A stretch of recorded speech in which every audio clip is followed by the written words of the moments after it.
ATP Finals last weekend. I know we're a few days late, but we've got our lives to lead, Andy. Real life. It can happen. Stefanos Tsitsipas unsurprisingly came through the draw relatively unscathed, pretty easily. Relatively unscathed. I think he lost one set in pool play. Yep. So did Domino, who lost in the final to him. Those two were the dominant players through the tournament, and no surprise, they both made the final. Yeah, so just to recap the actual results, Tsitsipas beat Rublev in the semis, and that was 4-3 in the fifth. So relatively close match there. Yeah, Scattered. That was my pick. Rublev Scattered there. And Alex de Minaur beat João Muna 4-2 in the fifth. So two pretty close semi-finals.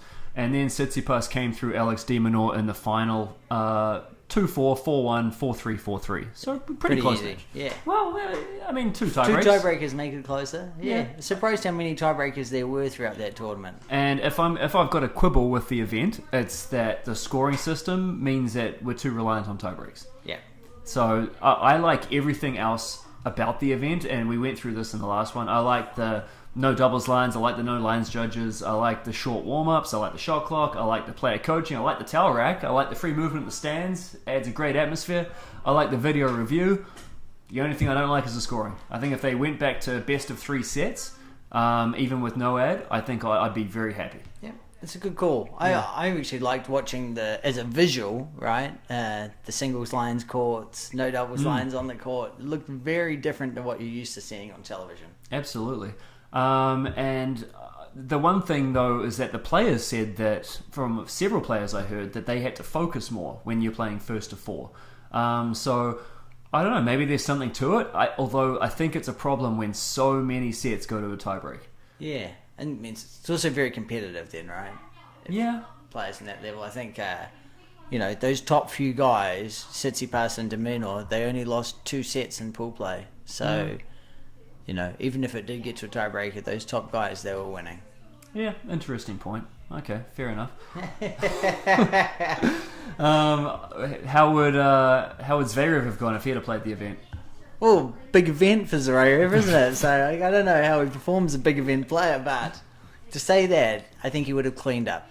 He's a step above everyone else there. Yeah, no, you're right. He is. Okay, so the other news that came out in the last week, Andy, is that Kevin Anderson and Dominic Thiem are leading efforts to go green on the ATP Tour. Explain. Yeah, I will. So you probably notice, and I do too, when players get their rackets strung and they get the ball boy to take the pull the plastic off the racket. It always comes wrapped in plastic.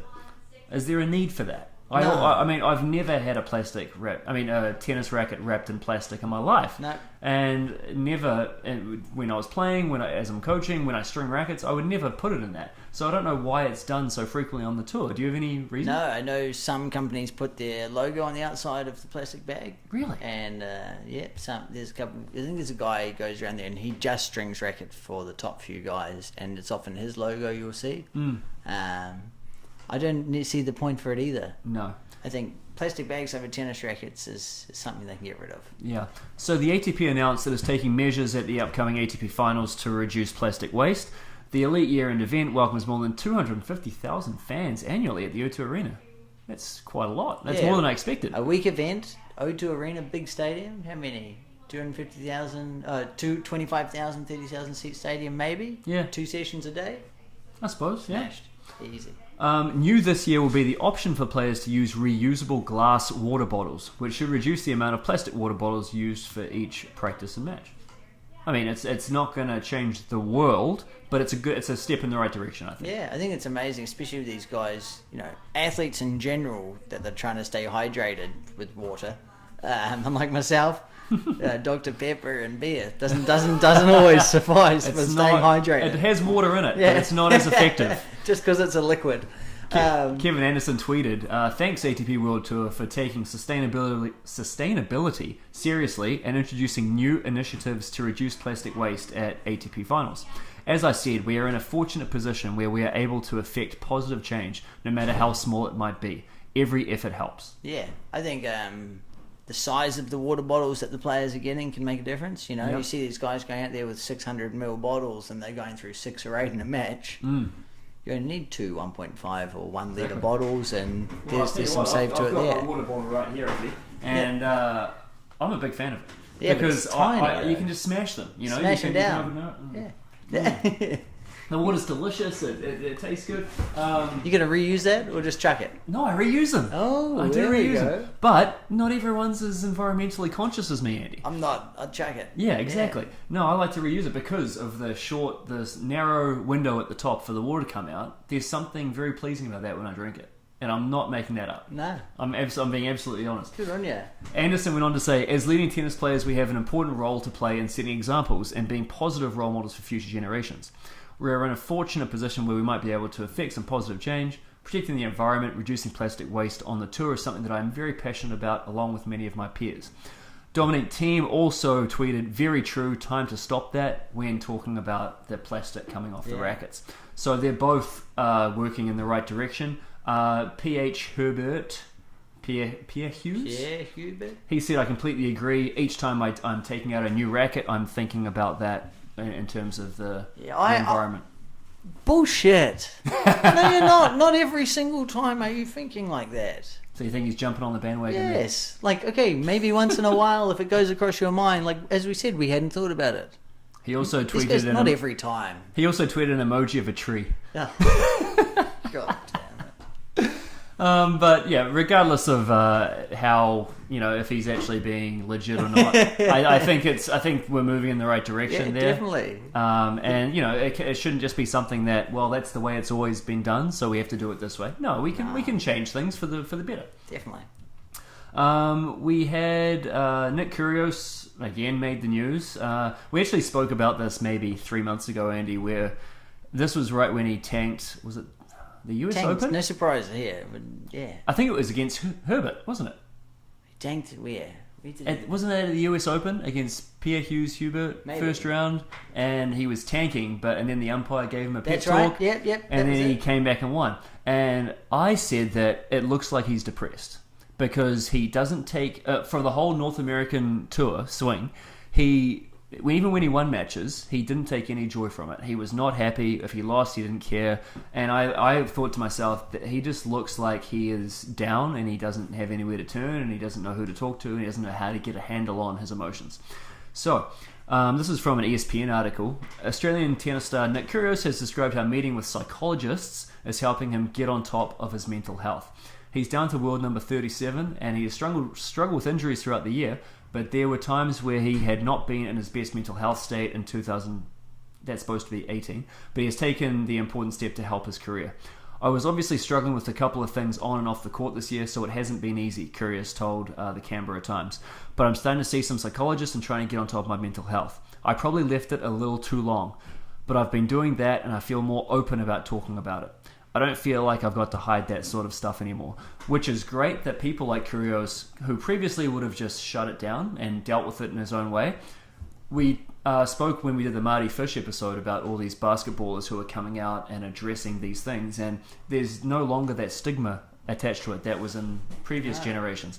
So I'm glad that he's able to come out and say, I've got an issue and I'm seeking help for it. Yeah, this is what I've been doing with my issue. Yes. Right? I'm actually going out and doing something rather than just feeling bad. Yeah, because, it's been very obvious to us that follow tennis, that even though he's an interesting character, something's not right with There's him. an emotional wave with him, right? You Yep. go up and down. You love him, you hate him, and he's trying, and he's out there, and he's focused, and he's not focused. Who knows? Yeah. I think it's great that, and I see a lot more professional athletes doing this and going and seeing a sports psychologist, whether it's just to get a routine down or to sort out some mental problems that are going on in their game on or off court. Yeah, and I see a difference between a sports psychologist and a psychologist.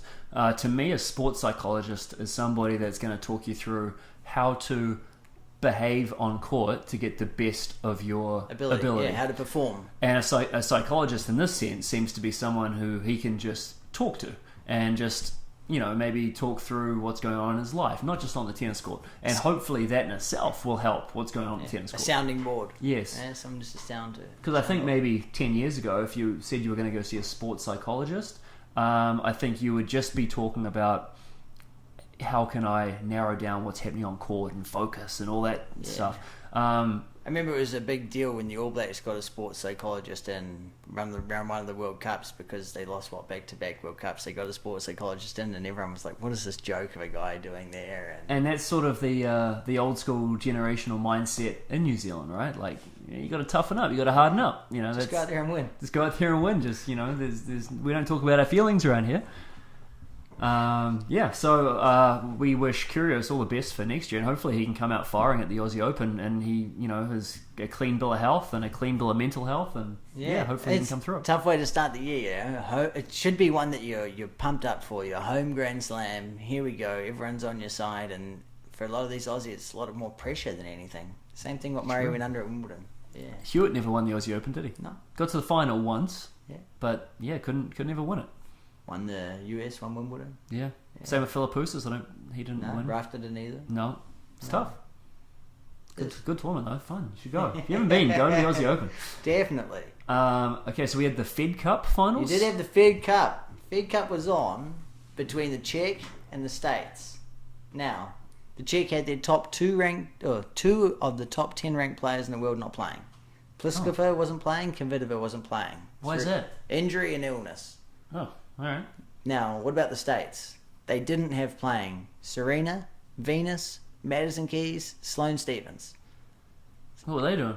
Just didn't want to play. Didn't want to play. Nah, what's the point? Yeah, why would this? Sloane Stephens probably not enough money in it involved for her. That's rude. Cynical, Andy. Cynical. So the US team consisted of the two that played singles were Sophia Keenan and Sophia Risk. Now, that was for the Czech. Angela Risk, yeah. For the States, the Czech team had Barbara Strykova and Katerina Sinikova. Who exactly? I know one of those four players. Yeah. So this is the final Fed Cup, end of the season. Maybe your point's right, Gareth. It's too long. If you're not able to get these top people to commit to what should be the prime team competition for females, what are we doing? I think the Czech, they're a tough team, right? I think they've won the last since 2009. I think they've won 11 in a row at home, 11 home ties in a row. They haven't lost. They've won 6 out of the last 8 years, or 4 out of the last 6 years. Wow, they're a dominant team. We work at a tennis facility, Andy. When was the last time somebody came in here and spoke about Fed Cup? Yeah, no. I said it to you that the Fed Cup was on and you seemed surprised. I am surprised. You're filling me in. Yeah. And that's a disappointment, right? Why is there not better television coverage of something like that? And maybe the females should follow the same path as the men and try to do it at a big event at the end of the year and see how that goes. Yeah, I mean, it's similar to what they do in Perth at the start of the year, which is, from all I can see, a pretty popular event. That's a Hopman Cup, and that's a mixed event, though, men and women. Well, I mean, I guess they could combine the venue. There'll be different countries, though. Yeah. It's an invitation only, too. Yeah. See, part of that Fed Cup and Davis Cup thing that I like is any team can get in there as long as you keep winning your way through over the years. You'll get up into the world pool. That will happen eventually with the Davis Cup, the new Davis Cup, but not straight away. Yeah. Interesting. Yeah, but so I was just shocked that the States fielded a team of nobodies and the Czech went out there and dominated. No surprise there. Yeah. We're coming to the end of the ATP Finals group play, setting up the semi-finals, which I believe begin, is it tomorrow or Friday? Yeah, probably 2 days' time, Friday. Yeah. What have your thoughts been so far? Well, my first thought, Gareth, what about the names of the groups? Gustavo Kuerten. Every time he grunted was so good. That backhand was incredible. Oh, His man. one-handed backhand. He came out of nowhere with that, I think it was blue and yellow shirt. Light Do you remember blue, that? yeah. Oh, man. He just crushed it on the clay. One-handed backhand, just out there grinding with a delayed grunt. Seemingly came out of nowhere and won the French Open. Am I right about that? I remember that year, and I thought, who is this guy? And he just kept going. I think there's a story that he was going to retire if he didn't qualify for that French Open. He qualified, I think he did a good run, and then next year he won it, and then followed on his career from there. Wow. Yeah. In the Guga group, there's Novak, Isner, Cilic, and Zverev. That's pretty strong. There's already been a couple matches out of there. Cilic and Zverev have played, and Cilic was up 3-love, and then lost all momentum and lost the match 7-6, 7-6. The other match that's happened is Novak went out there and smashed Isner. Yeah. No surprises. I think Novak's going to go out there and absolutely clean up the tournament, right? With this morning's match where Novak beat Zverev, I don't see anybody coming close to him. No, there's no one. It looks like Federer has some work to do to even qualify for the semi-finals. He's got to get lucky. Let's get into that group, the Hewitt group. Huh? One of those for you. Remember that, guys? For those of you listening, we just did the Leighton Hewitt. Was it a Swedish come on? Well, I think so. Something like that. I was going to get down and do the old chainsaw, but I thought that might have been too much for you. Too much. In the Hewitt group, you've got Federer, Anderson, Nishikori, and Thiem. Now, to me, that's a split group. I think you've got Federer and Anderson, who are the top players at the moment, and you've got Nishikori and Thiem. Now, to start off the tournament, Nishikori goes out there and beats Roger. So that throws a big spanner in the works, doesn't it? Straight sets. Yep. How does that... I didn't understand that. That's one for me. Well, and then Anderson beats Nishikori 0-1. 0-1. What a beatdown. Yes. They've actually played, I think, at the last 3 events they've played each other. Really? Yeah, it's tough draws for them. They both played each other pretty early, and I think Anderson has Nishikori's number. He's just so big, and he's playing the best tennis of his career. Yeah. Right? I mean, Nishikori doesn't... I mean, he's solid, but he doesn't have that big weapon. You know, it's got nothing to hurt you. No. He's got consistency and extremely good movement around the court. Yep. But nothing that's going to Don't hurt get you. us wrong, guys. He's really good. Yeah, he's top 5 in the world. He's exceptional. But if you want to go out and beat Kevin Anderson, you got to probably have a little something. You got to, yeah. Definitely. Anyway, let's just say I hope Federer goes out there and beats Kevin Anderson so he can qualify. It would be good to have... They both deserve to qualify, don't they? Yeah. Well, Kevin Anderson has qualified. Let's be clear about already, that. Yeah. So as long as Kevin Anderson, there's nothing on it for him. So yeah, you could take it easy. It's ripe for a backdoor deal, Andy. If you're a cynic You're like talking my type of language. It's what I thought when I saw the Nishikori result. I thought Nishikori 0-1. Damn, that means that he's not going to have enough points if Roger wins. Oh, that means that he's not going to make the final. Maybe if it was 4-4, it'd be closer and have more games and blah blah blah. Dodgy. Yeah, it is dodgy. It's absolutely dodgy. I think even going through all the names, going through all that, Djokovic is the guy to beat. I don't think he will be beaten. He's in lockdown mode right now. And the prize money is huge, man. 110 for turning up. I think every match you play, you get another 40, 50k. Every match you win, you get another 100k. It's a good time. It's awesome. Yeah. Although I will say, does anybody care about this event? Well, the general public, not the players. I don't believe so. No. Right, back in the day, I think there was a bit of... Well, I don't know. Maybe I was more of a tennis fan back then. It seemed to be more of an appeal. The final used to be best out of 5. It used to be a big thing to be the year-end number 1. Yep. I think these guys are locking up year-end number 1 too early. Not too early, because they're dominating so much, so they can. Yeah. But they don't have to me, it seems like a victory lap. And as I mentioned earlier, we work at a tennis facility, so we get people coming in every day talking about tennis. Nobody's really coming in talking about this event. If during the Grand Slams, French Open, Wimbledon, Aussie Open, everything, tennis. US Open, people coming in talking about, this person's playing this person. What time is that on? Yeah, I've got that recording. I can't wait to go home and watch it. Yeah. It's not the case right now. It's not. Yeah, don't tell me who's playing. That's a biggie. Exactly. Don't tell me that result. So I don't know. I don't know. It's tough. I don't know. I'm going to go back to my previous theory, which is the season should be over after the US Open. Yeah, it's a good one to have. I mean, the one thing I do like about the Masters year-end event for the men is that they have the doubles and that it's round robins. Yep. So that they get a bit of a spotlight. Mm-hmm. In the women's event, they didn't do that. They just had a straight knockout from the 8. Yeah. So there was less quality matches to watch. Quality, whatever you want to call it. But for me, the doubles year-end is probably something that might mean something to these players. Yeah. Right? Top combinations rather than just split. Yeah. Shall I go over a bit of the doubles? Sure. Doubles combination of the group is called Knowles and Nesta. Oh, Huh? hey, oh. So if we're going old school, Ness is only just retired, but Noel's been retired now for a few years. Yep. I like Marak and Pavic to go out there and with Mike Byron and Jack Sock to qualify. They'll get out of that pool pretty easy. Is Sock the best doubles player in the world right now? You can make the case, couldn't you? Yeah. I think Mike Bryan probably is.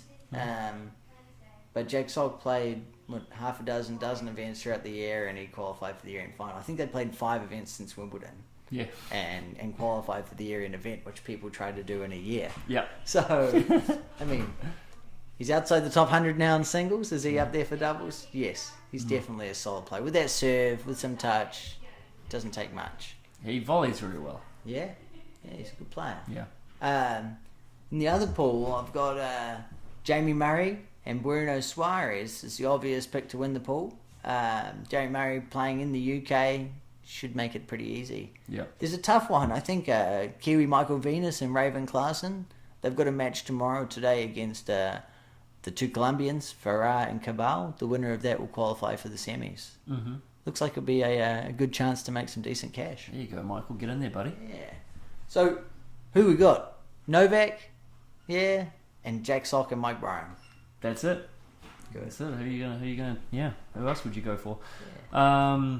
And then, so I guess we'll come back. We'll be back next week to recap the ATP Finals. We'll recap Djokovic and Jack Sock and Mike Bryan's win, and we'll also recap the 2018 year on tour. We'll pick out a few things that we like, a few things we want to see for next year, and make some predictions. Yeah.